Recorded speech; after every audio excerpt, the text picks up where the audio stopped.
Endzone View, we coming through. Endzone View, we coming through. Endzone View, we coming through. Endzone View, we coming through. All right, y'all, man. Welcome back. Endzone Views. It's your boy Nick. Got my partner Drake with me again. Yes, sir. All right, so real quick, man, let's recap week 2. The main event from week 2 was Michigan on the road at Oklahoma. I think both of us picked Oklahoma to win this game. I got to catch a little bit of it live. I watched a little bit of it on replay. Oklahoma's quarterback, Mateer. I think it's John Mateer. Hey, man, I ain't gonna lie to you. The boy look like the truth, for real, for real. Did you catch any of it? No, I didn't. I ain't catch none of it. But yeah. But I ain't gonna lie, Oklahoma played a lot better than I thought they would. Even though we both picked them, I don't know. Them boys look good. I can't even lie. Well, I mean, I count on Oklahoma defense being solid because, Brent Venables, this is what he do. The defense going to always be solid. What they be missing is a quarterback that can make plays, and I think they got it this year. You know what I mean? So they going to be dangerous if they can keep doing what they did against Michigan. They keep doing that, and they be able to run the ball and play defense. They're going to be dangerous in the SEC, man. Speaking of quarterbacks, Bryce Underwood from Michigan, he a freshman, and he making freshman mistakes, but I can see the potential, though. You know what I mean? I seen people comparing the dude to Cam Newton, and it's like, all right, man, come on now. But I see why they say that, though. You know what I mean? He got similar size, got the arm strength, all that, but he a freshman. So he gonna get better, though, over time. Yeah, he'll definitely get better. Now, number 12, Arizona State was on the road at Mississippi State, and everybody and their mama, uncle, brother, sister picked Arizona State, because why wouldn't you? I mean, Mississippi State ain't really did nothing the last couple of years. The last few years. I mean, but you know what they did, though? They knocked them folks out. That's what they did. They took care of business. They did that. I mean, they held it down for the SEC. Yeah, they did that. Iowa was at Iowa State. Farmageddon. I ain't gonna lie to you, bro. That was a boring game. And I like defense, but that wasn't even great defense. That was just not great offense most of the game. I'm just being real, bro. I don't never really watch Iowa State unless they playing like Ohio State or somebody, because I know they get them fits. Man, Iowa State was able to put it out 16-13 over, Iowa. 16-13, yeah, that was nothing but defense. Well, bro, I didn't watch the game. You said it was terrible offense going on. So. Man, so both teams play good defense, true enough. But they not playing, it didn't look like the LSU Alabama game that was 69. It wasn't like that. It wasn't like defense was just out here knocking people head loose and all that. It wasn't that. It was just, we not gonna make a mistake and you not gonna make us make a mistake. Yeah. You know what I mean? But they solid though. Both teams are solid. I ain't saying they're gonna win on national championship or nothing like that, but they ain't gonna beat themselves either. Yeah, now, I ain't catch none of that. Now, a team that will beat themselves, Kentucky, is known for beating themselves. But this week they hosted number 20 Ole Miss, and they made it a game, man. I mean, Ole Miss pulled it out 30-23. It's a lot better than I thought Kentucky was gonna do. Even though Kentucky did, upset them last year, I didn't think Kentucky had enough, to really stay in this game offensively. But maybe Ole Miss ain't what they were defensively last year. Yeah, that could be. But then again, they could have won in there just sleeping on Kentucky. That's definitely true. Which it wouldn't make sense because they beat them last year. Yeah, Kentucky get them fits. Yeah, it's always a good game. So I don't know why they would do that, but I don't know. I don't know, man. Speaking of struggles, though, so I don't know what was going on in the states of South Carolina and Georgia. I know weather played into it, but weather can't be the only reason. But you had Georgia win 28-6 over Austin Peay. South Carolina won 38-10 over South Carolina State. And Clemson had to come from behind because they were losing at halftime to Troy, and they ended up pulling it out 27-16. Now, like I say, weather played a factor in all three of these games, but weather can't be the only excuse for all these struggles. Yeah, I think it was just a lot of sleepwalking going on.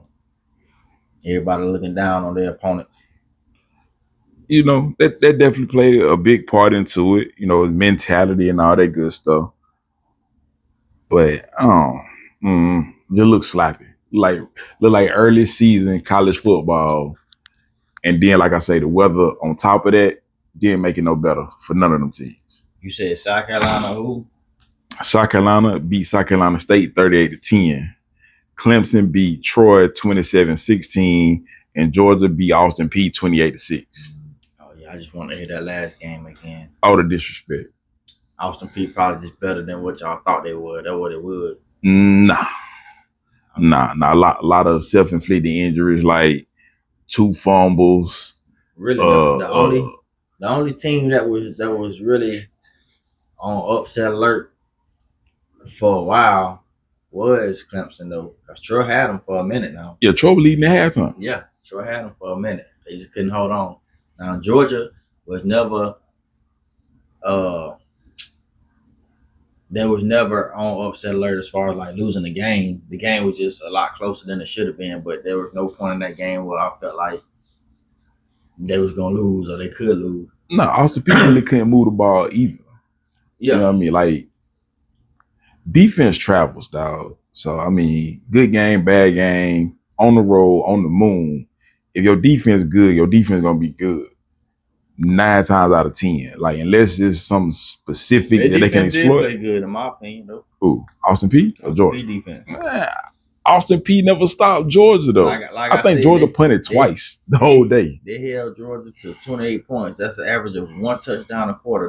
That's good defense from somebody like Austin Peay. That would be considered good defense. Now, if you was playing somebody like LSU or Ohio State and they held you to 1 touchdown a quarter, that's still a pretty good average. You averaging a touchdown a quarter. But somebody like Austin Peay to hold you to 1 touchdown a quarter, that's good. Cool. That's good defense. That's cool. So there's 4 drives that ended in touchdowns, right? Mm-hmm. You got 2 other drives that ended in fumbles. You got another drive that basically ended in a turnover because the boy fell down on the last play of the half instead of walking into the end zone. So that sounds like good defense. They forcing turnovers. Nobody touched him. They forcing turnovers. All right, cool. I give you the 4 turnovers. Nobody touched him when he fell down.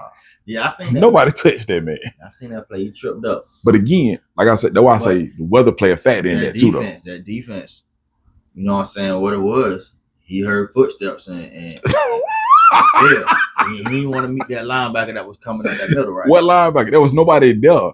The man could have ran to the stadium and didn't touch nobody. So he was seeing ghosts then. There was nobody between him and the hedges, man. Nah, I just gave you trouble because you would do it to me. Nah, honestly, though, I think it was just a feel. Okay, it looked like he just stepped and his feet went from up under. Yeah, you can tell he tripped. I mean, I don't take nothing from Austin Peay, though. They ain't give up. They kept, you know what I mean? They were playing hard the whole game. It is what it is. And I say this, as a Georgia fan, if they play the exact same way on offense against Austin Peay, if they do the exact same thing against Tennessee, you gonna lose that game. You can't be playing sloppy like that. I watched Tennessee game this past week. I can't even tell you who they played. East Tennessee State. Ain't nobody watch that. Oh, okay. I think they scored 70. I think it was them, Alabama, right. That's right. And Ohio State. That's what like 3 teams scored 70, and then Oregon put up 63 on Oklahoma State. Yeah. So I mean, you scored 70, but who did you play? We played a good ULM team. Who? A good ULM team. What make you think they're a good team? Because y'all played them? Nah, that's a good team. They good. We'll see. You know, because they might turn out to go 2-10. You the one who was throwing up the fact that Nick Saban lost to him. He did. So that's a fact. Now we play murder ball with him, and now you asking us who was that? You did what you were supposed to do the first time. You should have did that the first time. That's all I'm saying. You should have never lost that game. No, it happens. Hey man, if you want to be devil's advocate, but Georgia had struggle wins against Nickel State before. Sure did. He had a struggle win against Georgia Southern before. You know what I mean? But you know what Georgia Southern didn't do? They didn't put up 21 points and over 300 yards rushing like they did to Alabama. To my Georgia Southern, when Georgia Southern did that to us, they still lost. Because Whitney Saban said it ran through y'all like shit through a 10 horn. Yep. Yeah. And they still lost. Yeah. They never did that to Georgia. That was the triple option they were running. They run the triple option when they played Georgia. Yeah. It is what it is. All I'm saying, everybody had them games, and we gonna pick on you for having them games. Yeah, that's what I'm doing. You. Hey, I'm picking on y'all for having out. And I accept it. It is what it is. But anyway, man, moving on. So this week we got a few games, you know what I mean, that we got to talk about. So Florida lost to South Florida last week. We didn't really talk about that, but that was a big thing because nobody expected that to happen. And listen, man, nobody expected that. But we played South Florida, last year and the year before. Now, I don't know what it is about when they play against bigger schools like that, but them boys be coming to play, man. I'm not surprised that they beat Florida because, hey, they gave us trouble. Both years they gave us trouble. Last year we beat them, but the game was a lot closer than what the score led. Last year, number one, Nick Saban ego got in the way, and he wanted to bench Jalen Milroe. No, not last year, but year before last. Yeah. And it was wet. It was wet and muddy. I remember that game. Yeah, it was. So, man, people don't feel like weather play a factor. Weather mean a lot in a game, especially with a conservative head coach. They ain't even trying to run up no score at all. They want to run the ball every play and just play defense. Yeah. You know what I mean? But it is what it is. Like you say, though, they play y'all tough, and then they was able to upset Florida because I ain't see that coming. I mean, I didn't see it coming either, but I'm not surprised at the same time because, like I say, them boys, when they come to them bigger schools, the boys be playing. They come to play, but they might lose to somebody like Coastal Carolina.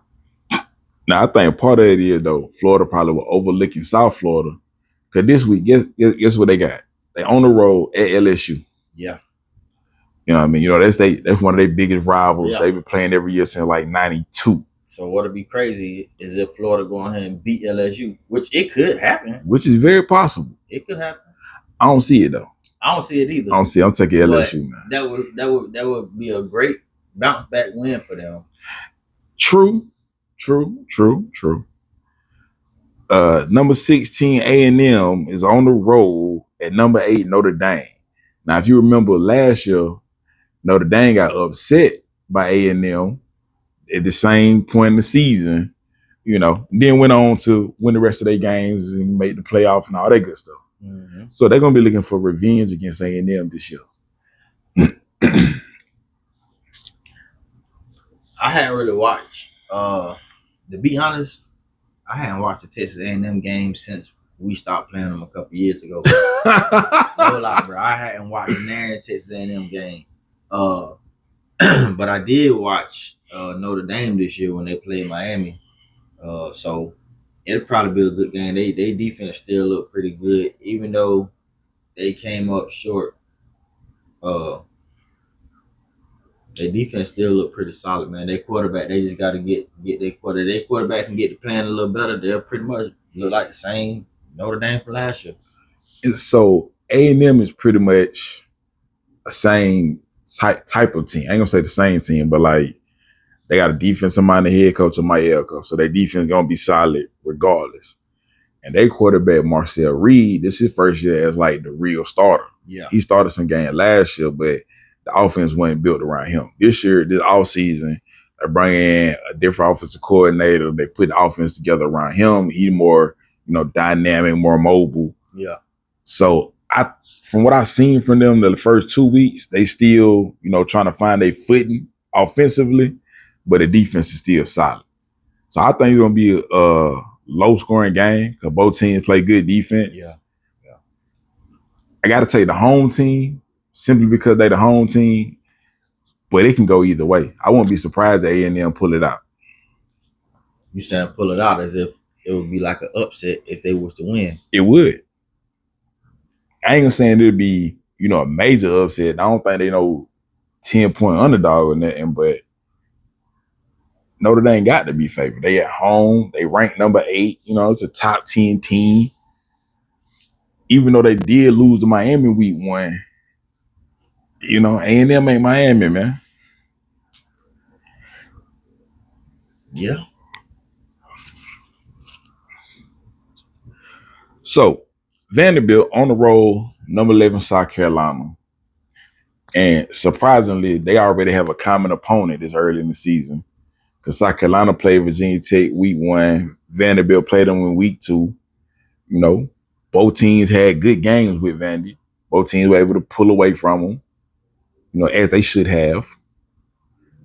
So you think Diego Pavia going to be able to go out here and do the same thing to South Carolina that he did to Virginia Tech?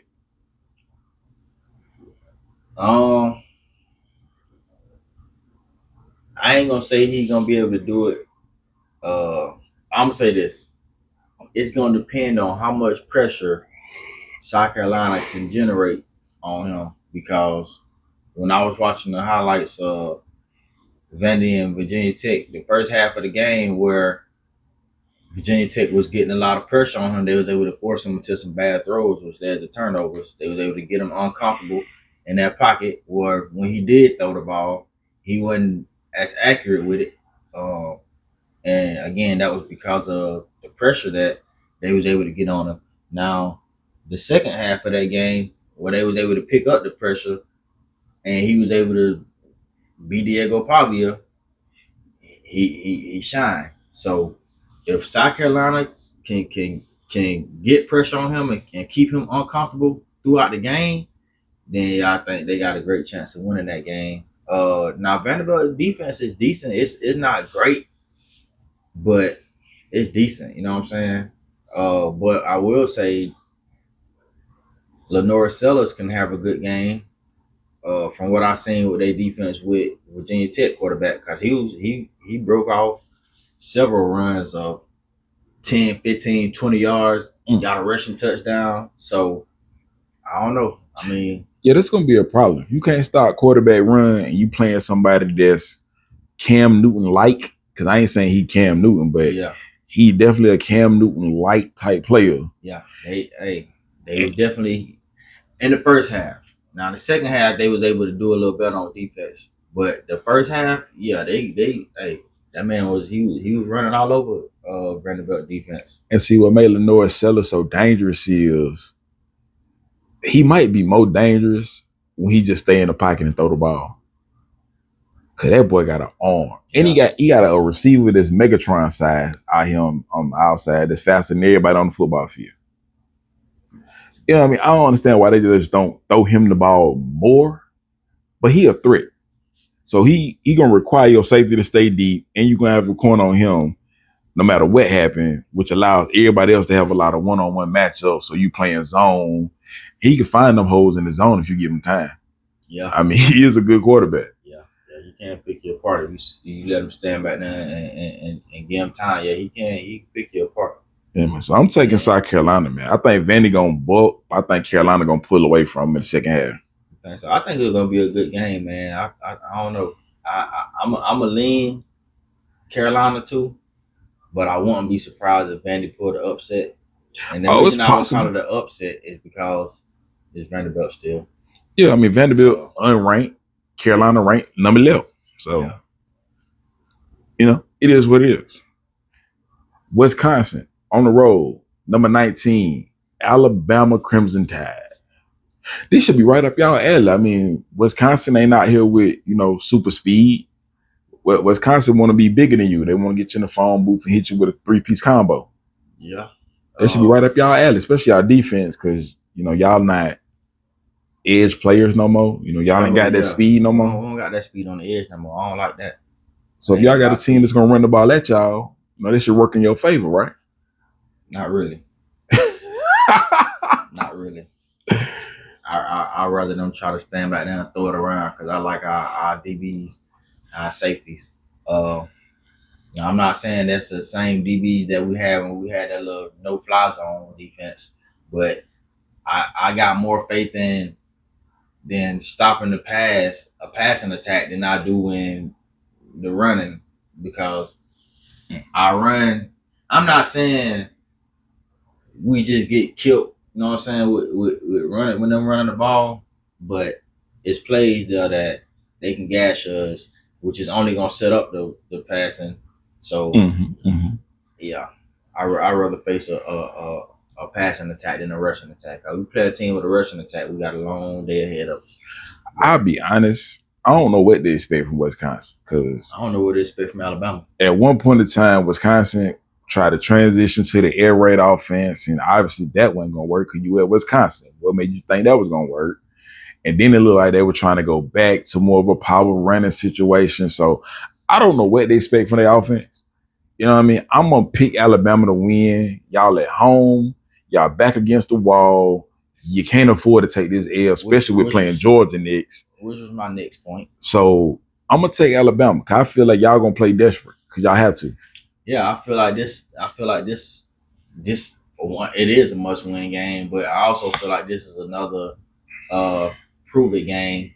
I feel like we didn't accomplish nothing, even though we beat ULM 73-0. We didn't accomplish nothing because it was ULM. So right to come out and walk the dog on Wisconsin will feel a lot better. I feel like even for the team confidence, you know what I'm saying, it'd be a lot better. Most definitely.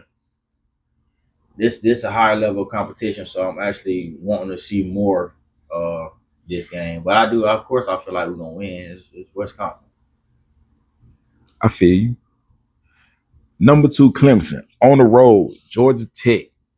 Upset alert. I would say everybody in the world taking Clemson, but I'm like, I'm calling it now. Upset taking alert. Tech. I'm taking Tech. I think I'm taking Tech too. I'm taking Tech at home.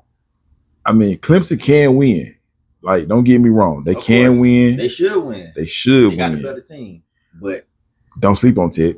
Yeah. Please don't sleep on Tech. With these upset games, man. Like even last year when they played, where's that? The last year they played Georgia, it went down to like 8 overtime. Overtime, yeah. Like they beat Miami. Miami were undefeated to that point. Yeah. So it's just something about them when they get in these games where they clear cut underdogs and they really got nothing to lose, that they get these teams fits. Man, what it is though. So the difference between Georgia Tech and Vanderbilt, because Vanderbilt, they do that sometimes when they like the super underdog, whatever. But Georgia Tech been building to this for the last 2-3 years since Brent Key became the head coach. Yeah. You know what I mean? Brent Key played at Georgia Tech. He remember when they was good because he was on the team. Like, it means something to him. You know what I mean? Just like when Kirby at Georgia, or even Vanderbilt coach. Like, when you play somewhere, you have a different type of attachment to it. It means more to you. You know what I mean? And your players kind of feed off of that. You know what I mean? So, but Georgia Tech is just getting better as a program, though. And yeah, they have improved. I ain't gonna lie. I think Haynes King gonna be out again this week. So that means Aaron Follow gonna play. I know you probably don't know a lot about Aaron Follow, but Aaron Follow from the state of Georgia, and he went to Georgia Tech. And it mean more to him than it might do somebody like Haynes King that's from Texas. You know what I mean?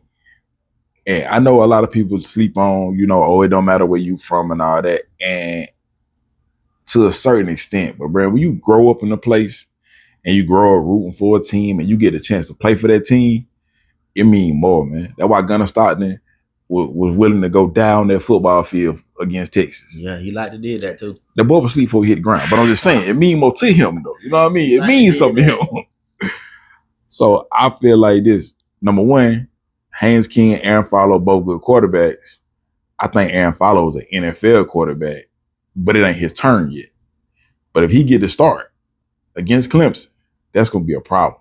I'm going to say this now. Haynes King, that's a tough joker.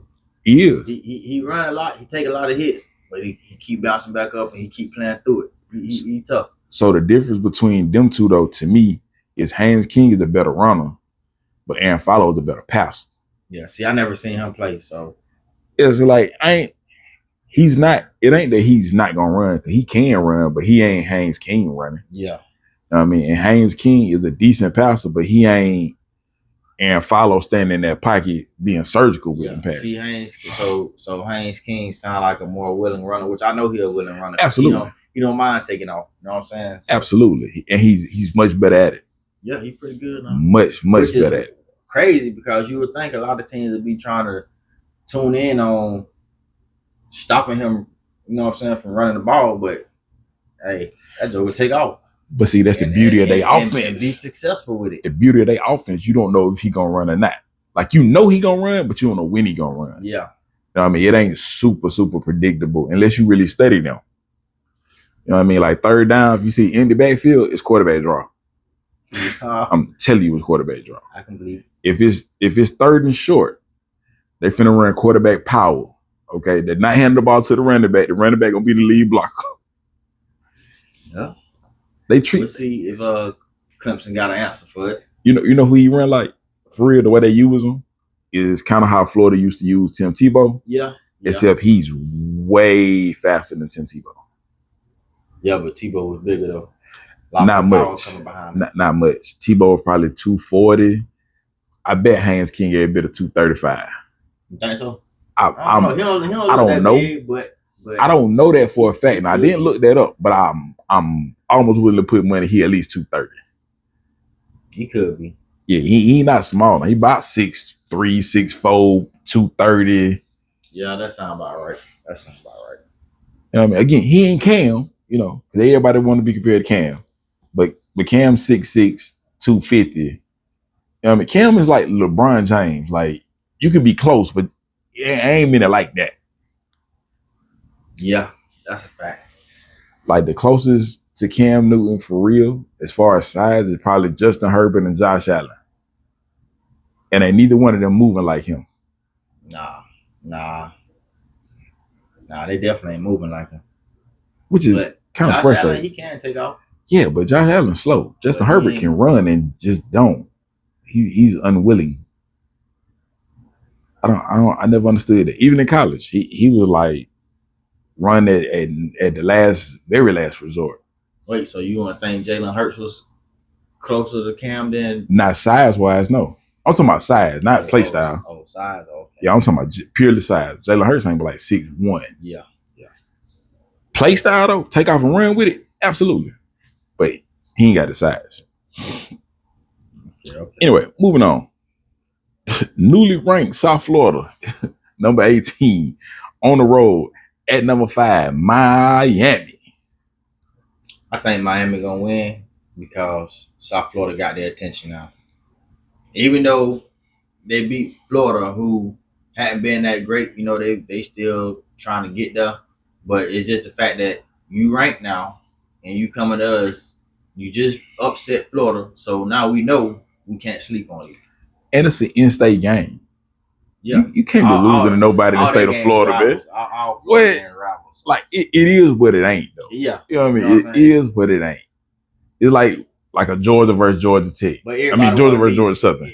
Everybody want to be state champs. Yeah. The king of the state, you know what I'm saying? Like, yeah, because South Florida, remember I beat Miami, they could claim it. They could. I think they still got to play Central Florida too, so you may around and win 3 out of 5. Now they'll beat Central Florida. They'll beat Miami and then go lose to Central Florida. That's the type of stuff that be going on that I don't be understanding. You can't do it. No. See, remember, UCF and USF, they got their own rivalry. You know what I'm saying? The war on I-4. Yeah. So I ain't saying they're gonna lose because they can, but I think it's gonna be a decent game only because South Florida, they're gonna play hard. You know what I'm saying? That's one team who they don't lay down. They ain't gonna lay down. No, they ain't gonna lay down. I don't see them upsetting 2 teams back to back like that. I don't see that. After the way Miami played against Notre Dame, and I see that, okay, you can protect the quarterback. You do got some legit receivers. No, I'm taking Miami. Yeah. I'm taking Miami. The defense gonna be solid. Offense gonna be solid. Nah, I'm taking Miami. Now, the big event of the entire weekend is number 6 Georgia on the road at number 15 Tennessee at old Rocky Flop. Yep, Rocky Flop, Tennessee. Yeah, man. Hey, it's about like I said with Alabama. I think it's gonna be a good game, but it's gonna depend on what Georgia show up. You know what I'm saying? The Georgia that played Austin Peay cannot show up. Absolutely not. You will lose that game if your offense play that sloppy. Yeah, so that's all I'm saying by that. That's what I mean by that. I don't know what person gonna show up, but I'm pretty sure, this is a rivalry game, so them boys gonna show up ready to play. I feel like they gonna show up with a little chip on their shoulder because the same way we sit here talking about, even though it wasn't a struggle win, it was a struggle win because of the level of competition. So I feel like them boys be hearing the noise too. So they gonna go to Tennessee and feel like, all right, we got something to prove now. We playing somebody. The first two games we were supposed to win them, but this game here, now we got to show them. And then as far as Tennessee, I feel like, they home. They gonna try to get their crowd into it. I feel like they gonna play hard. It's gonna be a good game, man. I don't know how good Tennessee defense is. Obviously, we know their offense can score points, but I don't know how good their defense is. I don't know how good their offense is gonna be when they play somebody that punch them in the mouth.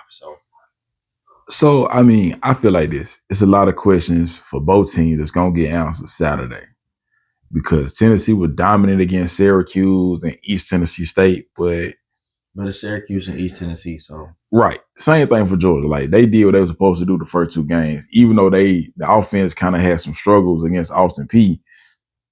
But from my perspective, it wasn't Austin Peay that was causing them to struggle. Like it was self-inflicted stuff. Yeah.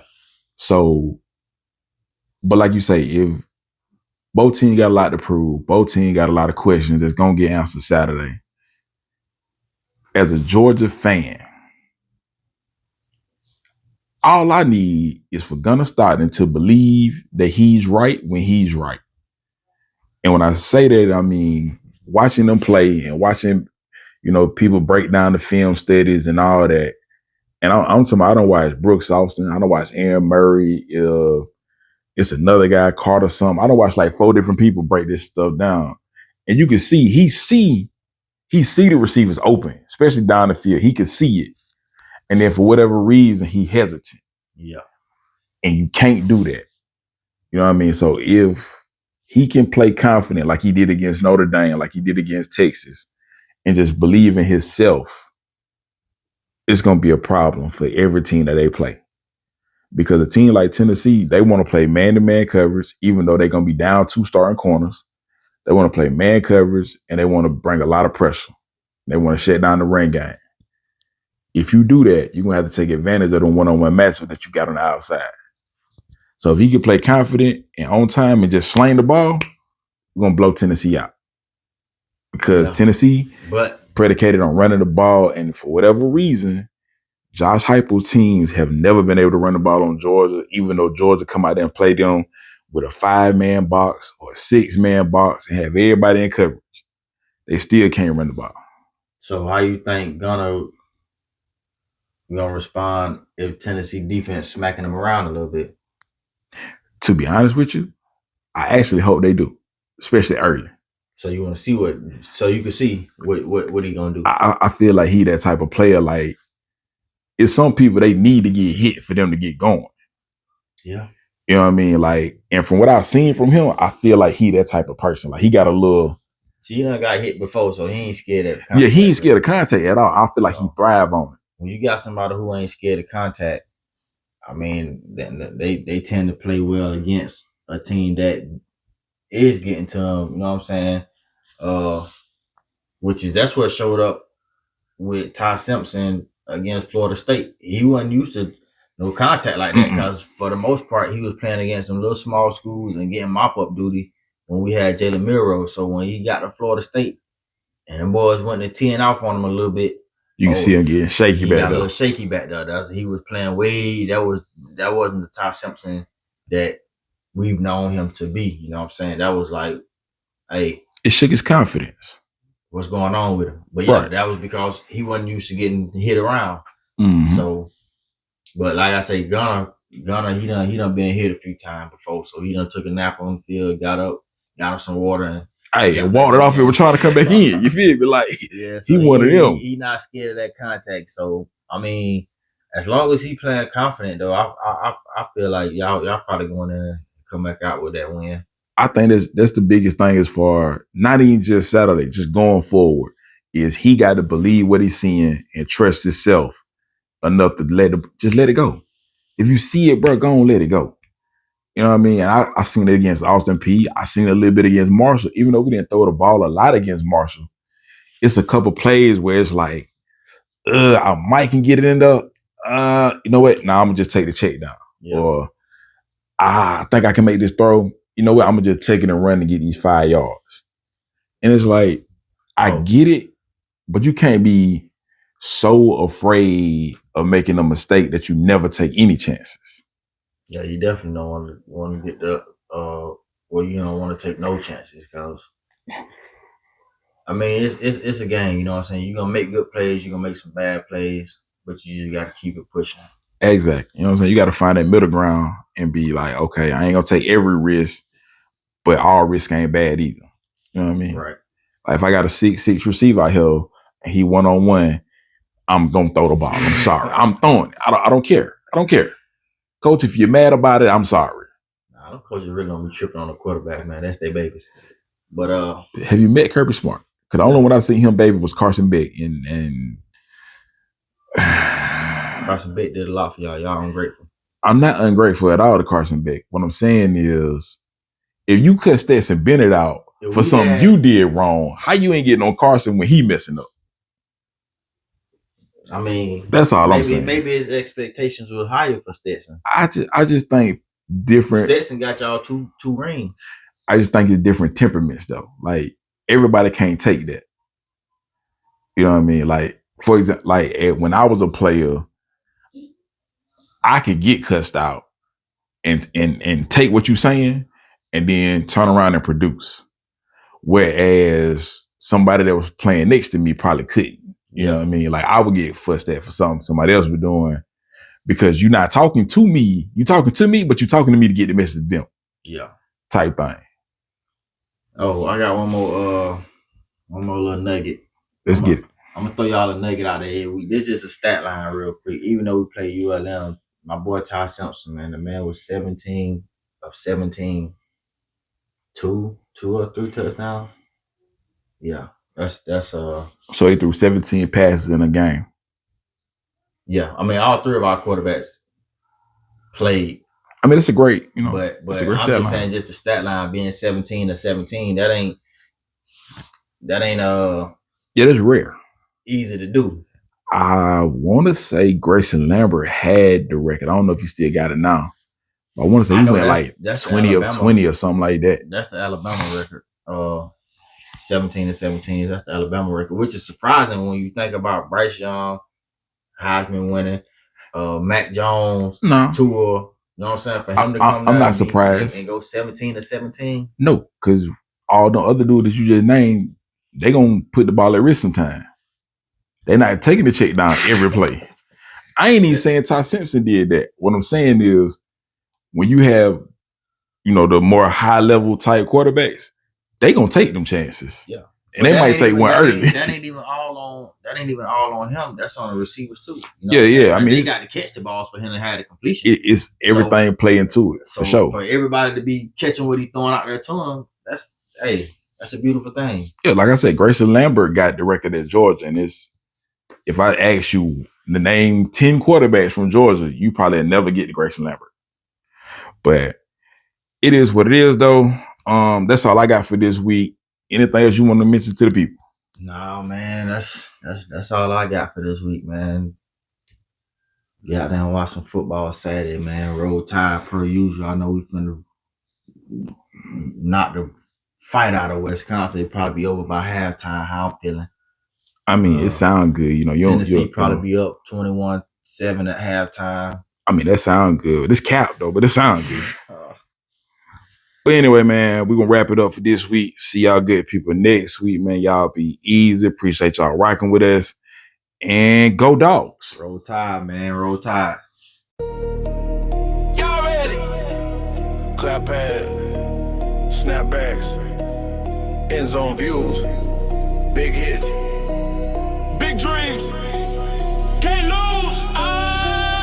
Chain gang marching them boys in the trenches. Gradure gladiators stacking up defenses. Hail Mary visions, go cooking up schemes. Every Friday night we chasing them dreams. Stadium roaring, the crowd too loud. Clicks cut the turf, hands up in the clouds. Flags fly, rest whistle, tension thick. Game clock ticking, better move quick. Endzone View, where legends are made. Fingers to the